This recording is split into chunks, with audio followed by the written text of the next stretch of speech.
for, I think, the world and the county.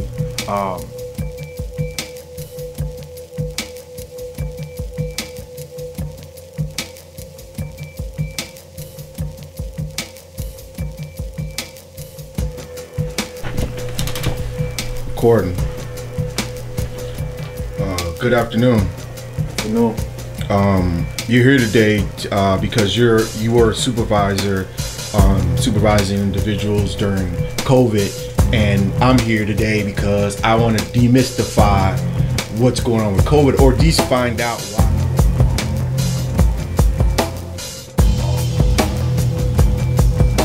people think the things they think.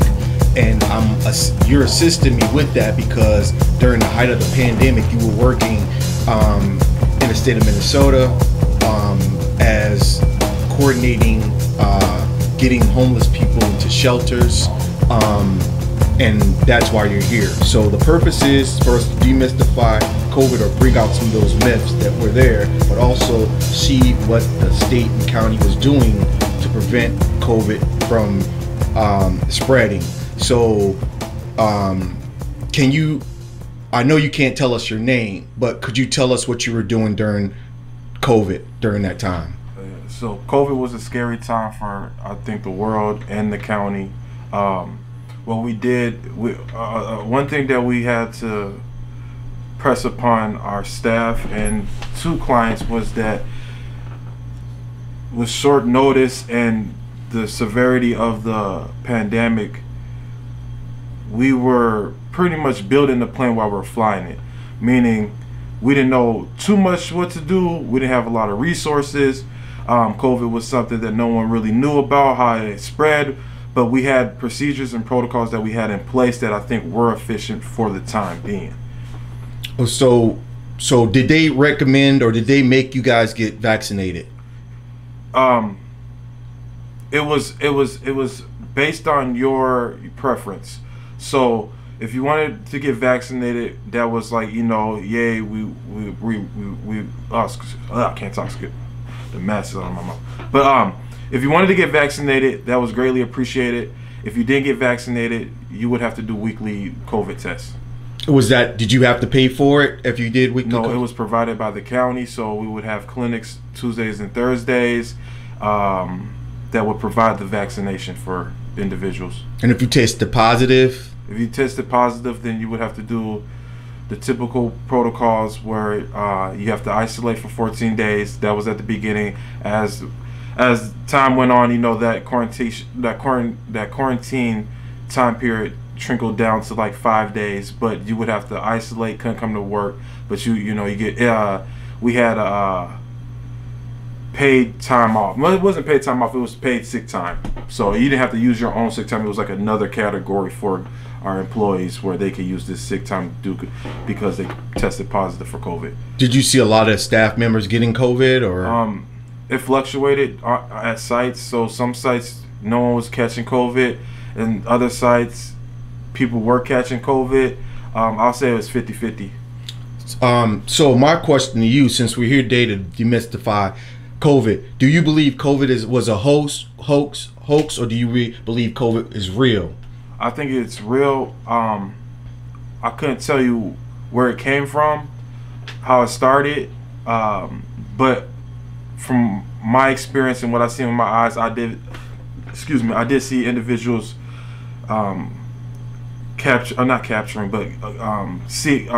getting exposed to the virus. So how many facilities did you guys have, and what were the facilities? We had a total of 6 facilities. We had 1 senior facility, so that was 55 plus. We had 2 female facilities, female and couples facilities, and then we had 2 male facilities and 1 respite facility. What was a respite facility? Respite was for individuals who contracted the virus. So if you tested positive and you are a resident, this is where we will send you, so you didn't spread amongst the emergency shelters. And how many? Did you know how many that respite facility held? It was, so at the time it was a hospital, and we had the 4th floor. So I think that unit or that ward had probably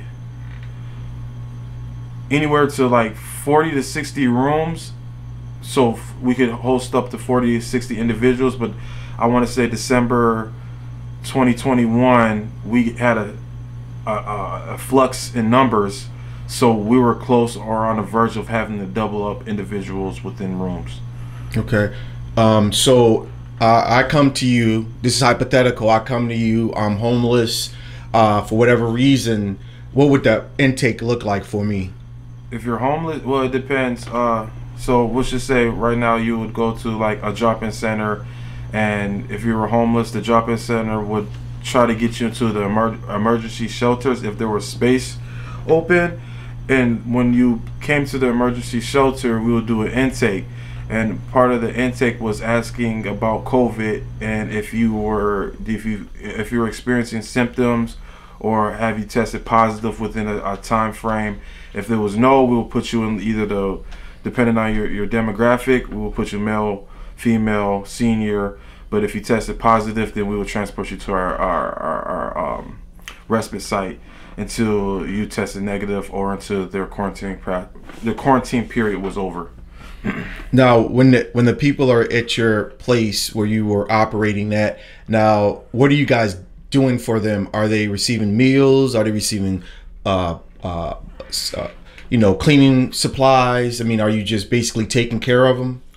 Pretty much. So like, yeah, the process, I mean, the shelters provided 3 meals per day. So you have breakfast, lunch, dinner, hot meals at that. They weren't just like bag lunches or anything like that.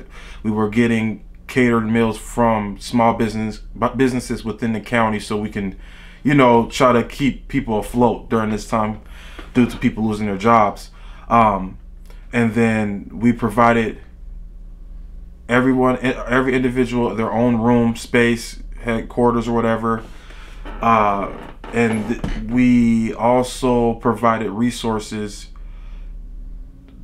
so clients could get back in contact with housing, they can get in contact with their POs, medical, whatever it may be. And so if it was 100%, and we're looking at all your facilities, I mean, and how would you break it down? First of all, like when it comes to people of color, did you see more people of color in your facility? And then when you answer that question, you can go into, where are they coming from? Because, COVID did cause individuals to lose their jobs. So are we seeing people in an interim, or so first off, just what did the demographic look like? I mean, were there more black people, more white people, more younger people, more older people? Well, the demographic, I would say, was a widespread of individuals.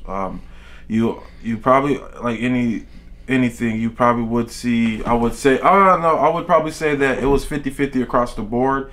I would say there was I would just say it was 50-50 across the board with the demographics, due to the fact that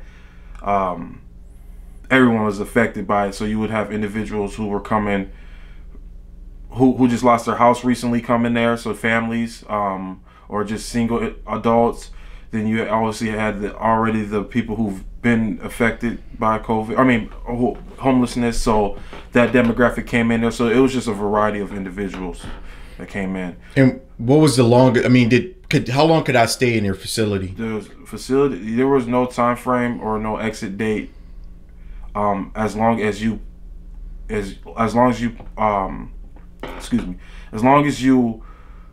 followed code of conduct, you could pretty much stay there as long as you want. We try to enforce that individuals utilize the resources so they could potentially start living on their own, but that policy and that procedure wasn't really what's the word I want to use,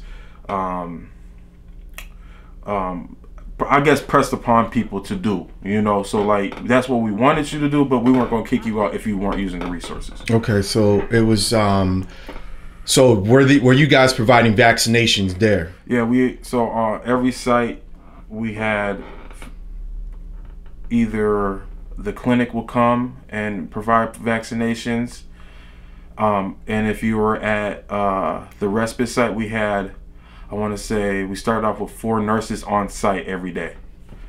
And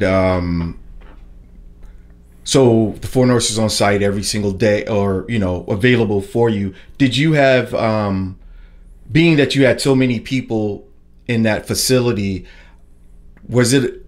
I know everything wasn't working the way you needed to work. So did you run into conflicts with individuals not wanting to wear their mask, individuals who didn't want to clean their rooms? And then how did you deal with them? Yeah, you run into all that stuff. Like, you get individuals who didn't want to wear their mask because they believe in some conspiracy that the mask holds COVID in it. And then you have individuals that, you know, a lot of these individuals are chronic homeless, meaning they've been on the street a year plus longer in an uninhabitable place of shelter, I guess. And so you get individuals who would have not proper hygiene or mannerisms. So they're fresh off the street. So a lot of things that we don't see valuable, they see value, like trash. So they'll come in with tons of trash in their room. So say if they're exiting the program and we have to clean up the room, we're dealing with a whole bunch of just trash and litter and stuff like that. But yeah, it's all across the board. So yeah, you did hear the myth that the mask didn't work, or the mask had COVID in it, or something to that extent. Yeah, I heard that. Yeah, amongst the population, you know, like I said, there's people spreading conspiracies. You know, people want to believe what they want to believe. Like I said, it was a time where no one knew what was going on. This virus came out of nowhere, and it hit the world so fast that, you know, everyone's just word of mouth. Someone's hears something, they spread it to the next person, and then you get this false narrative. So we know what was the protocol for cleaning? Cleaning, we did mandatory. So in lobbies, in congregate areas, we did sanitation every 2 hours, and then we would clean. We told residents that we did mandatory room checks twice per day, and clients were they were supposed to keep the rooms up to par, meaning that it's supposed to be somewhat clean. It doesn't have to be spotless, but, you know, just it can't be junk and litter all over the place and stuff like that. So when you say mandatory room checks, are you knocking on the doors to come in, or are you using your key to get in? Yeah, no. So on the code of conduct, you know, that we give the clients, room checks is on there, and we let them know that at 8 or after breakfast, first shift is going to do a mandatory room check, and then after lunch, staff will do mandatory room checks. Third shift never did room checks unless we caught wind that the clients may have brought somebody into the facility who wasn't allowed, or if we have suspicion of people smoking or doing drug use in their room. So was drug use prevalent in the facility? Yes. It's amongst the community.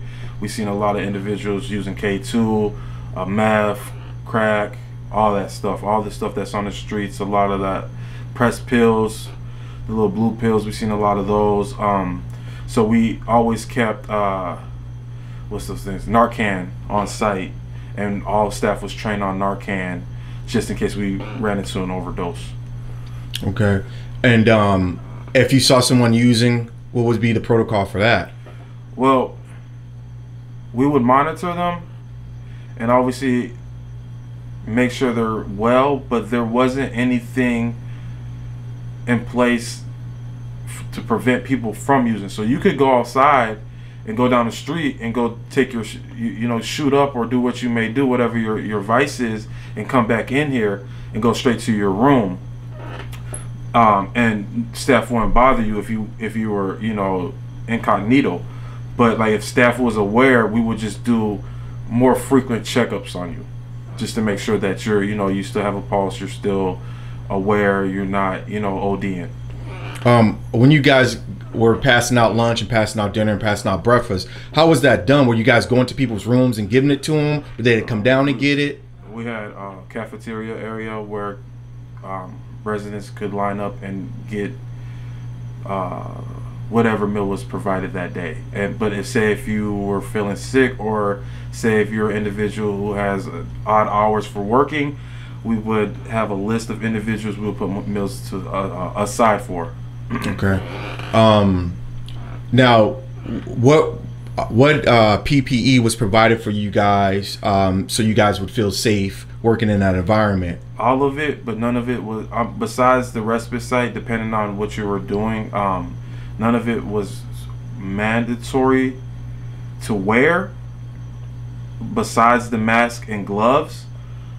But you know, say if you're doing a room cleanup, or if someone's exiting the program and you gotta go clean their room and they have trash all over there, you don't feel comfortable picking up trash with your bare hands. We had basic nylon gloves, and then we had puncture gloves, and then we had the full hazmat suits too.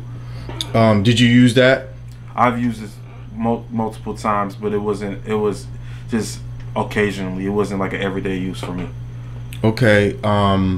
So did you ever get vaccinated? I got vaccinated only because I went on a trip to Hawaii, and at the time I thought it was mandatory. Later to find out that all you needed to do was take a COVID test 48 hours before leaving LA. Okay. Do you regret taking the vaccination? I don't regret it, but I didn't see the need to receive the booster. I got the first and second Pfizer shot, and after that I was like, I'm perfectly fine. I mean, maybe, I don't know how effective the vaccination was, because I think after I got vaccinated, maybe 6 months down the line, I think I caught a minor case of COVID again, but that time around it was only like a sinus infection almost. Okay. You being younger, did you feel as though you didn't need to take the vaccination because it only killed older people? No, I wouldn't put it in that term, but I would say that if it wasn't for the trip, I probably wouldn't have got the vaccination, due to the fact that my immune system is fairly strong still as a younger adult. And I did see where if you already have medical conditions, that if you did contract COVID, you would have worse symptoms than someone like myself, who may just get like a minor cough or just some respite issues. So did you ever work in that 55 and up? I did. I actually started off at that site. That site was pretty laid back. I would say, you know, a lot of those individuals were vaccination friendly, due to the fact that they were just like, hey, I already have this, that, or the third for that fall under medical conditions. So they were like, I'm trying to prevent this as the best I can.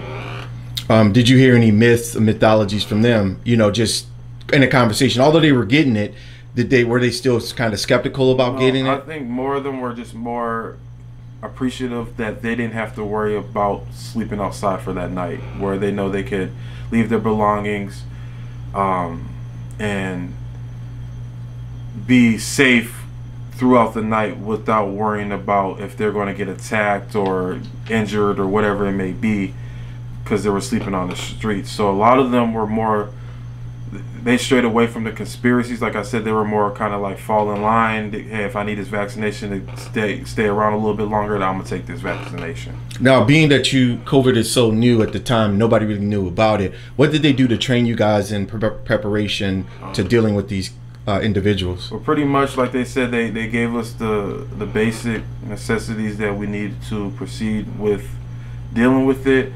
So mainly it was just high touch cleaning, where, you know, there was, I can't recall because it's been a couple of years since the training and COVID has happened, but mainly just like high touch cleaning on surfaces and stuff like that. Like if you have a cough, or if someone's coughing around you, kind of try to keep your distance. Always keep your mask above your nose. They taught us how to properly wear your mask. You're supposed to have it over your nose, and then you're supposed to lock down on that, and then it's supposed to be under your chin.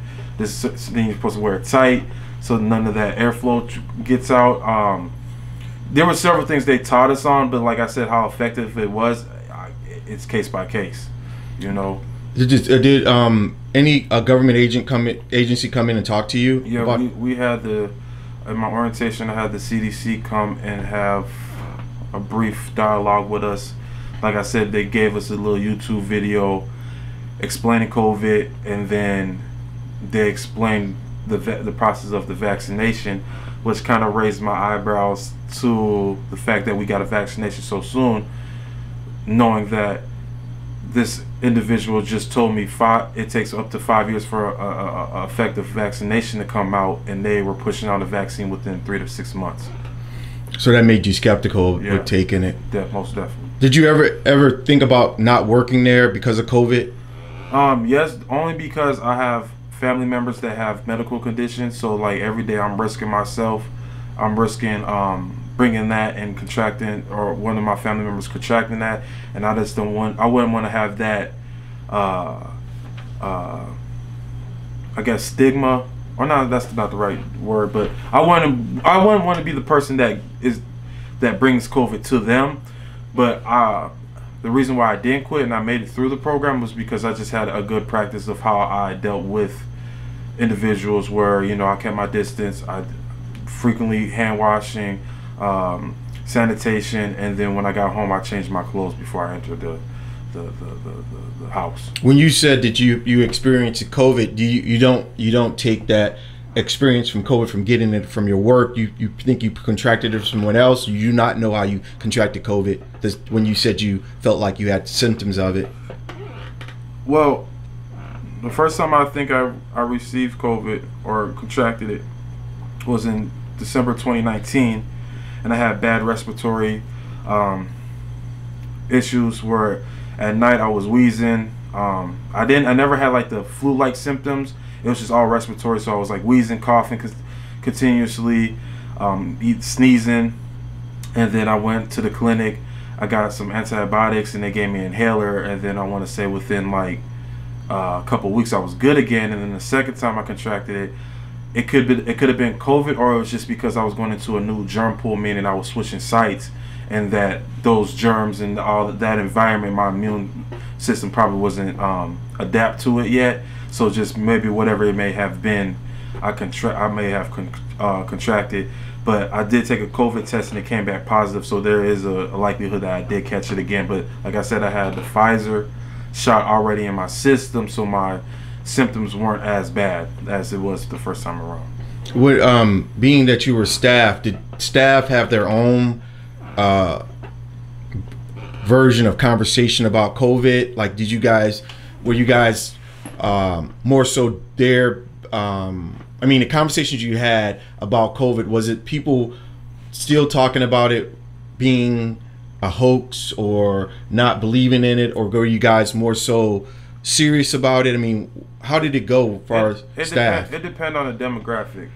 So like I said, 30, probably let's just say 30 plus individuals were more like leaning on the vaccination side. You have some people like, F that vaccination, I'm not getting it, they're not about to put some virus in my body, and then we have a zombie apocalypse. And then you have people on the younger half that were kind of in that same boat, but I see more individuals on the younger half like, I'm not getting the vaccination because if I contract it, I can just fight it off. I have a strong enough immune system to fight it off. So do you feel as though, and this is your opinion, do you feel as though by bringing those individuals off the streets and put them into those hotels or whatever they were placed into, did that actually reduce the contagion of COVID? Yes, I would say, because let's just say on a typical day without COVID, some shelters can see up to 100 to 200 patients per night. I know some sites house over 500 people per night. So now, and these are congregated areas, so let's just say if you get one person affected by COVID and they're in a congregated area, within 24 hours, 48 hours, everyone in that room has been exposed to COVID. So the emergency shelters that we put in place were very beneficial because it was able to reduce the numbers in the standing shelters that we already had in place, and it was also beneficial where individuals had their own rooms and stuff like that. How much you guesstimate how much money you guys were spending every day on that? I mean, it could be, I don't know, shoot, I wasn't the person handling finances, but I caught one that, you know, I want to say like daily per site that we was running about 50 to like 100 bands, you know, just because, like I said, the resources that we're providing, we're getting catered hot meals every day. I think the food alone was like 20 grand per week. Yeah, I mean, it got spendy because, you know, we're trying to provide the best that we can, but I think the problem with it was enabling individuals to rely on the government because, one, we're putting people up into 3.5 stars to 4-star hotels. They're getting catered meals to them, and they're not getting kicked out. So you tell me, if someone's feeding you, and your room and board is free, are you quick to get off? You know what I'm saying? To move on and try to find an apartment or whatever it may be, or go back to the streets? You're like, no, I'm about to milk this as long as I can. What would be your if you had you know, to say we read COVID happen again? Is there any would you do it differently? And if you would, what would you do? What I would do differently is I would enforce more of the clients using the resources, and I would think that like there would have to be mandatory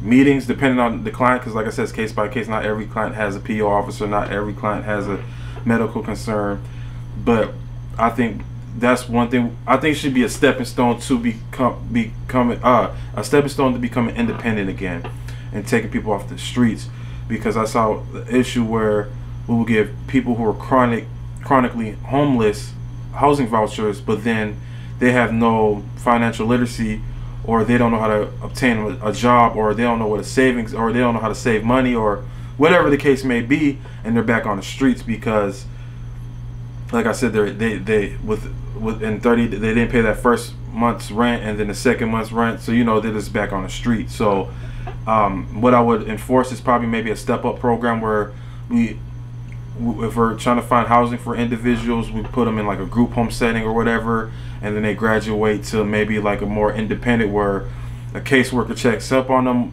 once or twice a week, and then they can finally go independent.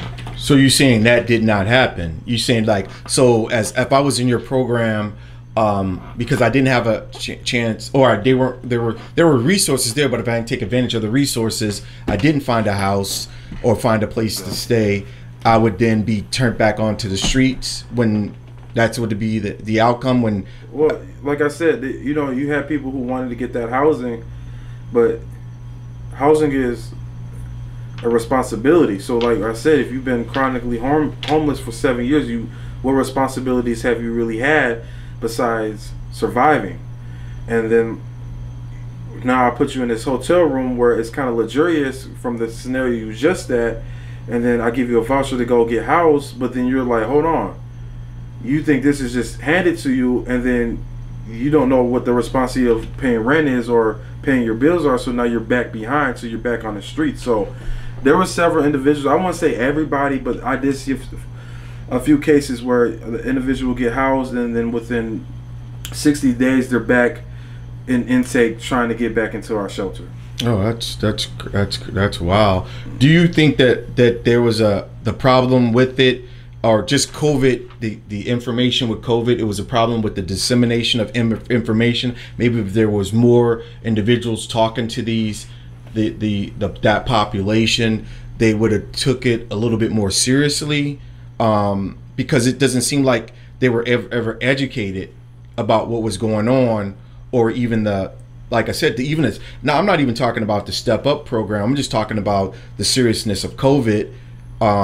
So was there any information being given to these individuals about the contagious? So like I said, you know, you have people come up, ask staff, hey, what's going on with COVID? Hey, what's this new variant that's coming out? Hey. But like I said, none of us are working for the CDC, or none of us are educated on bachelors of science, or, you know, none of us has that. Some of us do, not all of us, but like, again, it was something that hit us so fast, and it was a time that it shook up the whole world, where, you know, I'm just giving you my opinion, what I think it is. I mean, you could look at the news articles and the CDC and see like they have these fact-based opinions, but at the end of the day, how true is it? Because you could say do this, that, and the third. Like I said, you get someone who gets vaccinated, they get the first, second shot and the booster, and they still contract COVID and have symptoms like they never had that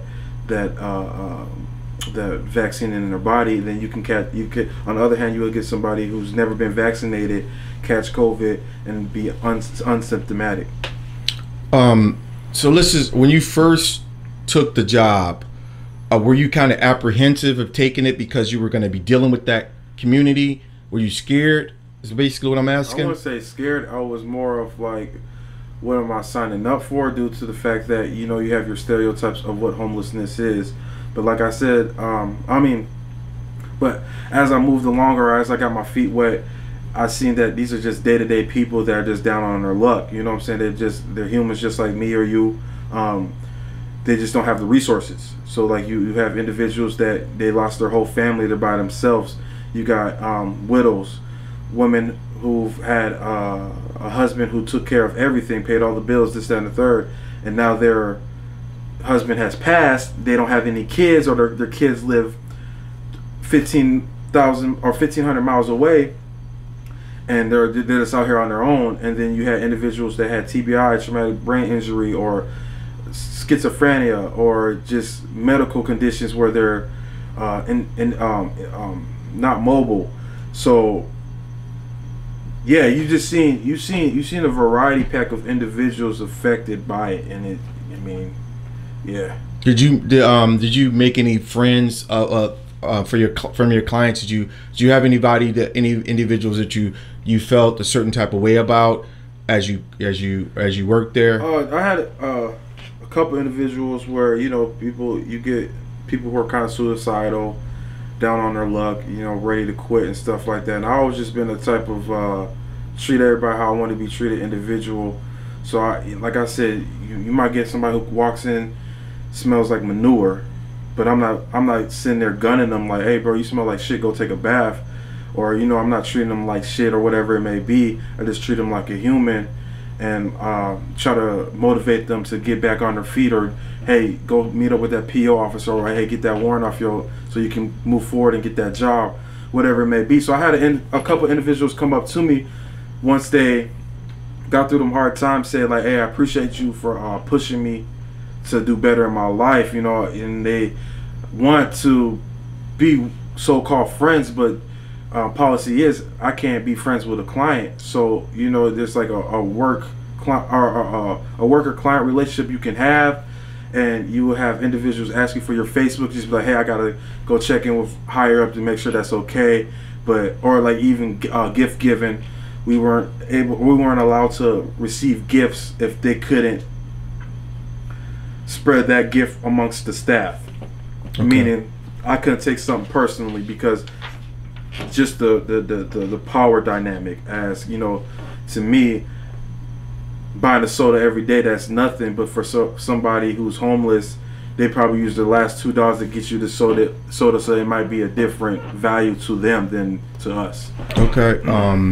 Now, dealing with the clients, did you have like a protocol where you could engage with them? Which I mean is, if it was an altercation, do you guys call the police, or did you guys break it up? We had all staff had mandatory de-escalation training, which we tried to use before calling 911 or whatever authority that we need. Staff weren't to engage with clients if they had weapons or were threatening to use a weapon on them. We would tell them to, you know, back off, find a safe location, call higher ups, call 911, then call the higher ups and tell what's going on. Okay. Did you ever experience that? I have multiple times where at my female site I would have females bring males in, and you know, you get males off the street who think they're big and bad, and they see a bigger guy, so they try to size me up or whatever it may be. But like I said, I'm an individual where I can pretty much handle my own or de-escalate a situation before it gets physical. Has anyone tried to get physical with me? No. It's just a lot of jaw jacking. You know, people talking about I'm this, that, and the third, or I'm from this gang, or I'm gonna come back and shoot this place up, or whatever it is. If we get any threats like that, we do call law enforcement just so they can do a patrol around the facility to keep staff and residents safe. What ended up happening to that transitional housing that you provided? We just provided vouchers. We were just linking clients with providers. Well, I wouldn't say that we were putting people in place. It was just we had the resources to get people those vouchers. So when that program ended, it ended because of financing? Yeah. So, I mean, just like anything, you need funding, and our program ran out of funding. You know, like I said, we're spending hundreds of thousands of dollars up to millions to provide resources for these clients, but this is a temporary shelter. So we already knew in the long run, we actually lasted longer than we expected, because when I got hired on as a temp, and I was told my contract was only 6 months, but that 6 months turned into 2 years, and now I'm still currently employed by that entity. So, okay, being that was the situation, this is kind of a critical question, and you might have the answer, you might not. When you guys ended the facility, was the incidence of COVID lessening, or was it still the same amount of people with COVID? I would say when we ended, it was perfect, not perfect timing, but it was the right time, because I think if the program was to continue, we're just enabling individuals to continue just getting free resources, which is not a bad thing, but just they're not, if you're not going to, the resources are there, but if you're not going to use them to the full potential, then it's kind of like you're enabling. But what was the question again? Well, I was just saying, like, because initially you guys were formed because there was you didn't want the individuals to be living in these encampments, or the contagion part of it. Right. And you said that basically the program ended because of funding. But I was like, if the need was still there, why did you end the program is the question. Well, I want to say, that's why I say I think it was perfect timing, because it was the first thing I said, but then also at that time, COVID was kind of like the numbers kind of decreased, where there wasn't as many re-evolving cases as prior. Like I said, I think the biggest spike we've seen was probably that December 2021 to January 2022, where we've seen a flux, and there's that yay and nay aspect to it, because like for me at the respite site, if I got people here, that means I got another day working. If I don't got people here, then that means I'm either getting transported to another site that needs staffing, or that respite, there's not a need for respite anymore, so then the government will close that to continue funding the other sites that we have in place. Okay. But the respite site was one of the last sites to close, so we kept that the whole time. So that was mandatory to keep, just because, like you said, you never know. Even though the numbers we shrunk the facility down, but we always had up to 6 rooms available just in case someone did contract COVID. It was that's at the hospital, right? It was at the hospital. Then we transported to another site, and then it was just a floor at that point again. Just like the hospital, it was just a wing or floor. At that new site, it was just a floor. So like if you had COVID, it was behind closed doors, and then it was like that whole wing was blocked off. Okay. So when that ended, you still work with the homeless, but in a different capacity. Was COVID still real? Were you still enforcing COVID procedures in the job that you moved to? Not as much. Like I said, when I got rehired to the program, we would provide masks and PPE for individuals if they wanted it, but like I said, it wasn't mandatory, and there wasn't any COVID-19 guidelines that we had to follow anymore. So you in turn could wear or not wear a mask? Yes, I could go to work and be barefaced, no protective gear on, and interact with clients. I could dap up clients, that I could, whatever I wanted to do. But if you didn't feel comfortable doing that, you had the rights to wear whatever equipment you felt kept you safe from contracting that virus again.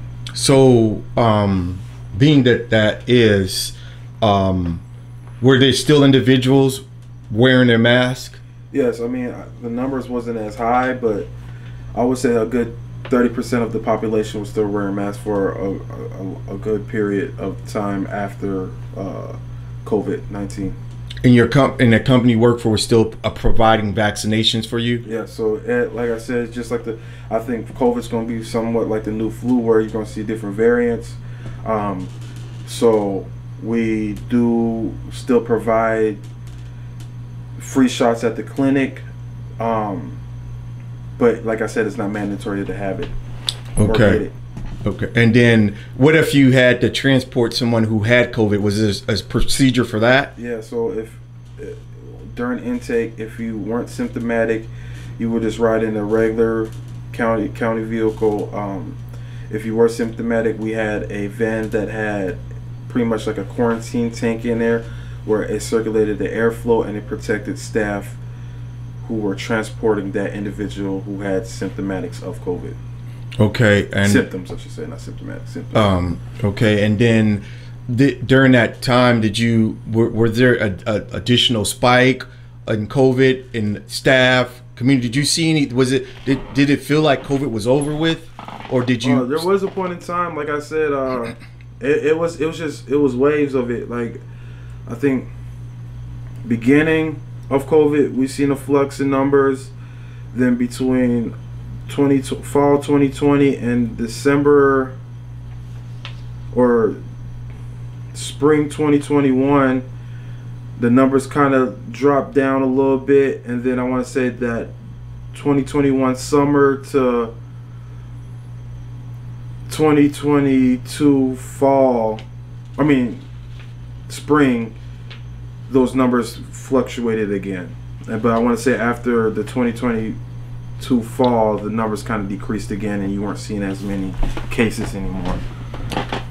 You feel just looking back in your position, you felt like the county, the state did enough to help those individuals that were on COVID. I think they did the best they could.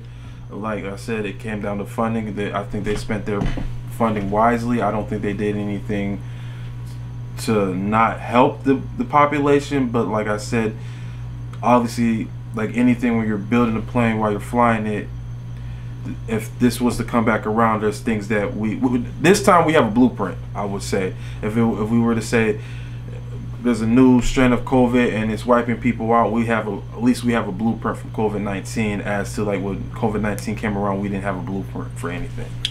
Again, I think you mentioned it one time, but if COVID did come around again, you wouldn't want to put them back into those shelters. You would want to put them back into the hotels, but have some form of progression where these individuals move out of it, or some type of more resources at the facility would be your counter to it. Just so like I said, we could reduce the amount of individuals who are unhoused. I think that would be the best way, because like I said, a lot of these individuals are in encampments, or they're untraceable, meaning that they don't have cell phones, or they don't have no way of contacting them. So like while they're in these shelters, it's the best time to connect them with coordinated entry, POs, whatever they may need. So I think it'd just be mandatory to, like, during intake, ask them, get a release of information form filled out so we can see what they need and what we could do to best provide a efficient service to them. Just back to the housing. Now, if I came in there without an ID, would you guys allow me to come in if I had no ID, no identification whatsoever? Pause it real quick. Spit. Take this mask. I can't.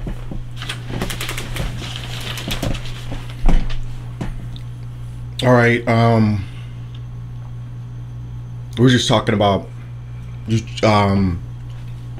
my whole deal is like with the vaccination part of it, and we were talking about the herd mentality, and you know what the herd mentality is, or that philosophical that lets people get it and it's gonna work its way. Well, yeah, I guess that's my only what I was against about the isolation and quarantining and the shutdown of the society, because I'm like, in my head, I'm like, man, hey, we all got to catch this just so we can build that immunity. But I'm like, if we're not exposing each other to new germs and stuff like that, as crazy as that sounds, then how can our immune systems adapt the proper needs to keep us safe? So with wearing masks 24/7 and not coming into contact with new germs, I felt like that kind of weakens your immune system. But that's just my opinion. I don't know how factual that statement is, but to me, even working in those environments, there was times that even though it was mandatory to wear your mask to the whole shift, I would take my mask off during more peaceful times, or I'm not interacting with a client. But every time I interact with a client, I had a mask on just to keep myself and the client safe. Was that your protocol? Yes. So yeah, like I said, it was mandatory while you're in the facility to wear a mask. But like, say if you're sitting in your office and you're the only person in the office, there's no need to wear a mask, because who you protect, you know what I'm saying, who are you exposing germs to besides yourself? Okay, so now that we've already went through the whole COVID deal, and it's still we still see cases of COVID. And again, I asked you about the whole vaccination issue, and you said that you wouldn't have done it afterwards. Have you seen anyone pass away from COVID? Not in my immediate family, but I've heard of individuals passing because they're on a defibrillator or whatever it may be. And I heard that like once they get on that, they kind of like their body just kind of depends on it. And I've heard that scenario. I haven't, excuse me, during the shelters, we did have people pass away, but I wouldn't consider it COVID death. I would say that maybe it was a case of old age, medical conditions, stuff like that, because 9 times out of 10, the individual that passed away, they were not symptomatic to COVID or had symptoms of COVID. If you saw someone actually contract COVID and passed away, would that change your viewpoint about it? I think so, but then I'll also take it. I think my biggest thing, it would have to be like a liked architect of me, meaning you get somebody who's in their late 20s, early 30s, with a pretty healthy diet, pretty healthy overall, and then they contract COVID and they passed away. I mean, yeah, there's some cases of that, but like I said, it would have to been like an immediate friend, family, or whatever it may. I would have to see that happen. Like, oh yeah, within 7 days or 10 days, this man, from day 1 to day 14, he was just totally different, and you know, whatever it may be. But just because I didn't see it with my own eyes, I kind of just skeptical about it still, you know. Okay, so you're basically saying that none of the people that you know close to you have contracted and passed away, right. And that's making you, it's not allowing you to believe in the myths, but it's making you less likely to get vaccinated. Like if you didn't have to get, so right. Yeah, no, I get what you're saying. Yeah, no, like I said, I'm more of the individual, because I don't get flu shots neither, so I'll just expose me, let my body fight it, and pray for the best. You know, hopefully I get over it. Maybe the vaccines would prevent the time period of having that disease or whatever it may be, but like I said, I just don't see the need for it, only because the information that was presented to me with the CDC let me know that it takes usually 5 years for a vaccine to be efficient vaccine to be developed.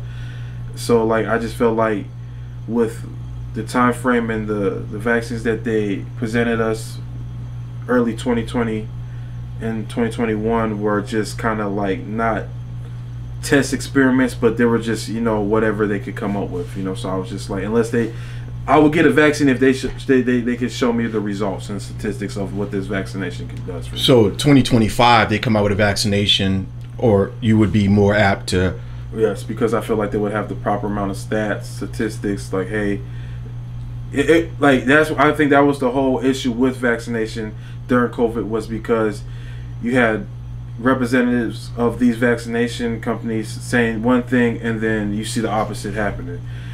So, like, I think 2025 for me, I would be more prone to getting it, because at least they could be like, hey, we have these statistics, and this shows, ooh, if you get the vaccination, the likelihood of you contracting COVID is down 20%. You know what I'm saying?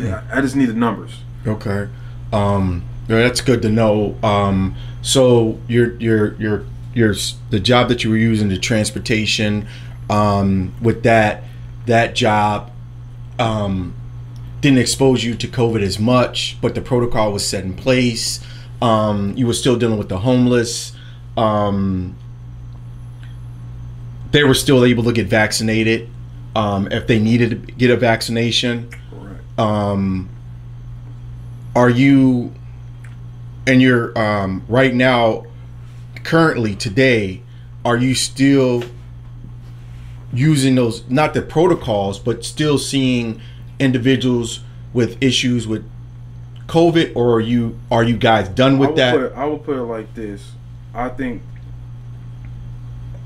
currently in 2023, people are finally kind of getting back out of the groove of an operating society before COVID-19. But if we do see a slight case of COVID, or like maybe say a flux in numbers of people contracting something, we do have those COVID-19 guidelines on the back burner. You know what I'm saying? But it's, like I said, it's not mandatory. We're not pushing that anymore. But what I would say, like, for example, maybe a couple months back, we had a department, the all staff contracted this strain of COVID. So the manager of the organization sent out a email saying that, hey, if you feel sick or have any symptoms, please take a COVID test, and if it comes back positive, please quarantine so we don't spread to others within the facilities. Was that still paid medical leave? No, I just think it's regular sick time you have to use. Yeah, there's no extra, like, there's no COVID sick grace period or whatever anymore. It's just your regular PTO or sick time you use. So if you could talk to anybody, say in your age bracket, about COVID, and I'm sure it's conversations you guys have here and there, and somebody was kind of skeptical about being vaccinated, what would you say to them? Like I said, I'm an honest person, so I just say whatever floats your boat, do. If we have the conversation, that debate about this, that, like, is it good or is it bad, I may just try to lay some fact basis from both sides.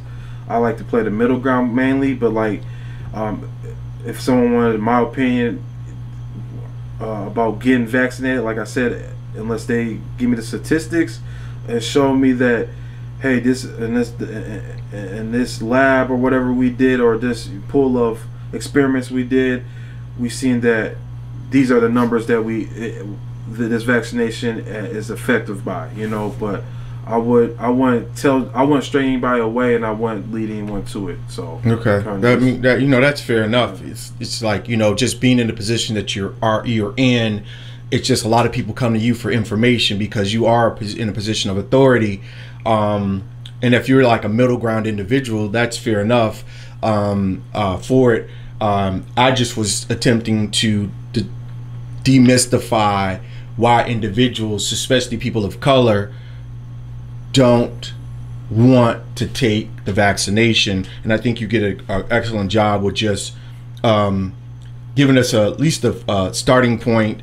I just think with the black community and whole, just the stigma of being experimented on from prior years, or history.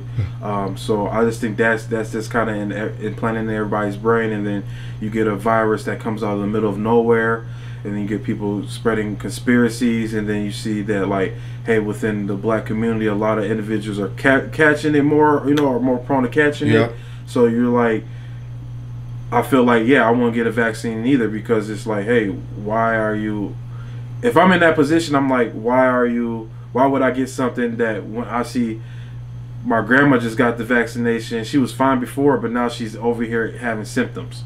So, I mean, like I said, that's why I play the middle ground, because I see both sides of it. But, yeah, I just, like I said, do what's best that floats your, or do what floats your boat. All right, I want to thank you for the opportunity to interview you. You're anonymous because your position, you don't want anything to be related back to you. I just want to clarify that. And like I said, I appreciate your time. Anytime.